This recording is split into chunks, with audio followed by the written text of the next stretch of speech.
मालेगाव 2008 बॉम्बस्फोट प्रकरणाची सुनावणी करणाऱ्या मुंबई सत्र न्यायालयातील विशेष एनआयए कोर्टाने आरोपी क्रमांक 10 सुधाकर द्विवेदी उर्फ दयानंद पांडे याच्या विरोधात 10,000 रुपयांचे जामीनपात्र वॉरंट जारी केले आहे। पुढील सुनावणीत हजर न झाल्यास अजामीनपात्र वॉरंट जारी होणार असल्याचे कोर्टाने म्हटले आहे।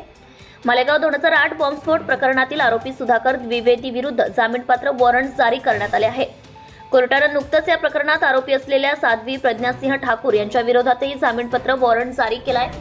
मालेगाव बॉम्ब हल्ल्यातील आरोपी प्रज्ञासिंह ठाकूर तसेच इतर आरोपींना मुंबईच्या विशेष न्यायालयाने सोमवारी कोर्टात हजर राहण्याचा आदेश दिला होता। मात्र प्रज्ञासिंह ठाकूर न्यायालयात हजर राहिला नाही। त्याऐवजी ठाकूर यांच्या वकिलाने प्रज्ञासिंह यांची प्रकृती ठीक नसल्याचे सांगत सूट देण्याची मागणी केली होती। विशेष न्यायाधीश A.K. लाहोटी यांनी मात्र हा अर्ज फेटाळत प्रज्ञासिंह ठाकूर यांच्या विरोधात जामीनपात्र वॉरंट जारी केले। मालेगाव बॉम्बस्फोट प्रकरणी न्यायालयाने एनआयएला 20 मार्च पर्यंत अहवाल सादर करण्याचा आदेश दिला आहे। Subscribe now and press the bell icon. Never miss an update.